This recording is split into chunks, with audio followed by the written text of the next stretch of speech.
everybody stand by. I want to bring in Republican Congressman Michael McCaul of Texas. He's the ranking member on the House Foreign Affairs Committee. He's also a key member of the Homeland Security Committee. Congressman, thank you so much for joining us on this historic day. After, nearly 2 decades, the war in Afghanistan for the U.S. is now over. So what does this mean for the people of Afghanistan, as well as for Americans and our NATO allies who have been fighting there for the last 20 years? Well, I commend our veterans, and they're in a hard place right now. Every veteran I talk to, particularly those with PTSD, I'm worried about suicide rates going up. But I want them to know that what they did was worth it. They stopped the 9/11 style terror attack for 20 years, and that was worth it. When I talk to the ambassadors and others in the Middle East, they see this as a victory for jihadists over democracy.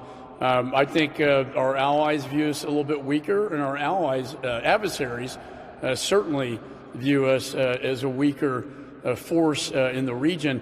And Wolf, I know we're all saying this is the end of the war, and they are pulling out. We are pulling out.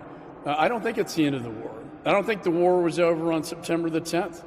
And now with the flood of foreign terrorists, particularly from Pakistan, moving in to Afghanistan, with Al-Qaeda and ISIS-K in there with a safe haven, I predict the homeland will be under a threat again. And I just think, I've been on the phone all last weekend with the top DOD officials, State Department, White House, trying to get these last people out, trying to get the Americans left behind out.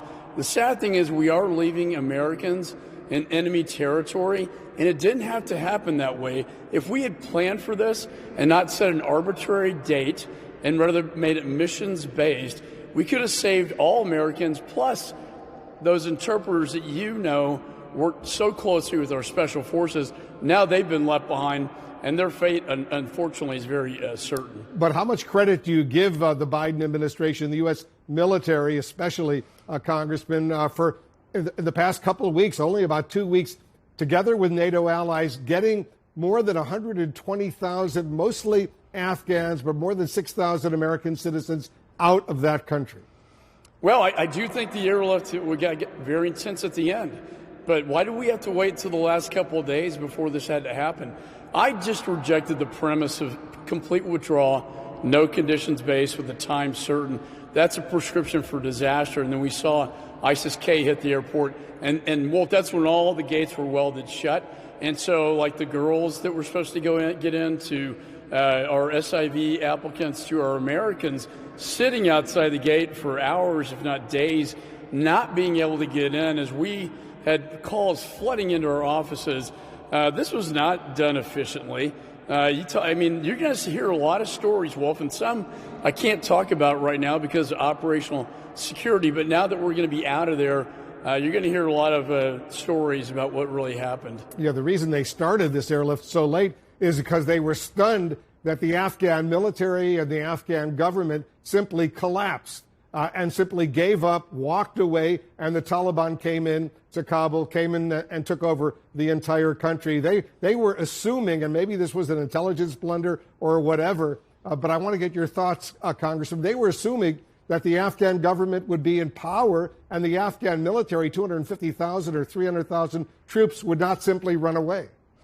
I don't think this was an intelligence failure. I got the intelligence assessment since May. Ambassador Crocker and I wrote the New York Times article saying this is what you have to do. The IC got this right every step of the way, that the Taliban, it was going to be fast deterioration. Taliban's going to take over.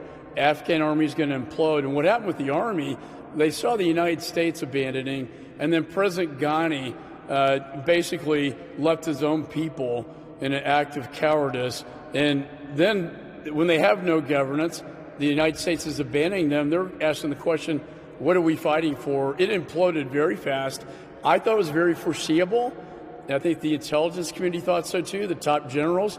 The president, I think, ignored those warnings and went with this sort of fantasy that we're going to negotiate with the Taliban and everything's going to be fine. Yeah, I think they thought it was going to be at least a few months. They didn't think it was going to be a few days, as it turned out to be. Correct. As you know, Congressman, the State Department now says there are fewer than about 250 American citizens who are still there in Afghanistan but want to get out of Afghanistan. How dangerous is the situation right now for any American who's still waiting to evacuate with the Taliban now in control?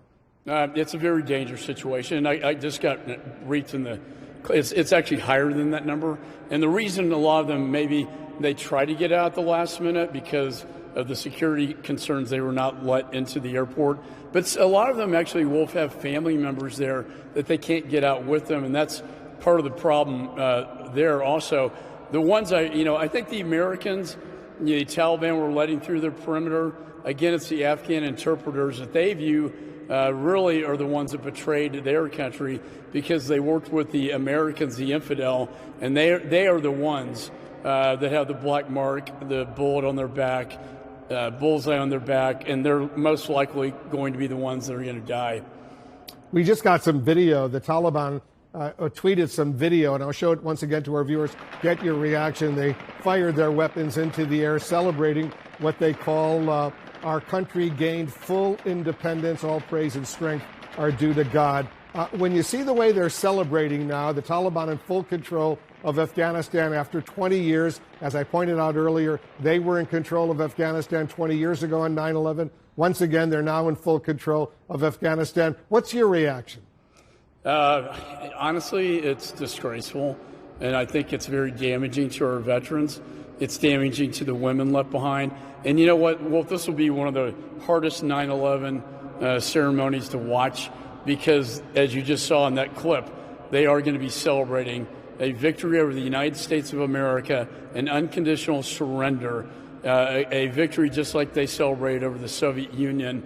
And unfortunately, that will be the history here, and the threat will continue, but they are going to celebrate. And I fear watching that Taliban flag being raised over our United States Embassy. There's no more U.S. Embassy in Afghanistan. All the American diplomats have now left on that final flight. All U.S. military personnel are out of Afghanistan. What would you like to hear? We're waiting to hear from the Secretary of State, Antony Blinken, and I know you know him well. He's about to make a statement. We'll have live coverage, Congressman. What would you like to hear him say? Well, what Ambassador Crocker and I told him back in May, reassure the American people you're going to get every American. You're not going to leave them behind. Reassure them that our Afghan partners, the interpreters, are going to be able to get out of there. And lastly, where are you going to put your ISR capability, your intelligence, surveillance, reconnaissance? That's so important because without that, Wolf, we can't see eyes and ears on the ground what's happening in Afghanistan in terms of threats and how to eliminate them. But also Russia, China, Iran, we can't see them either. And that is a huge national security consequence that is not going to be positive moving forward.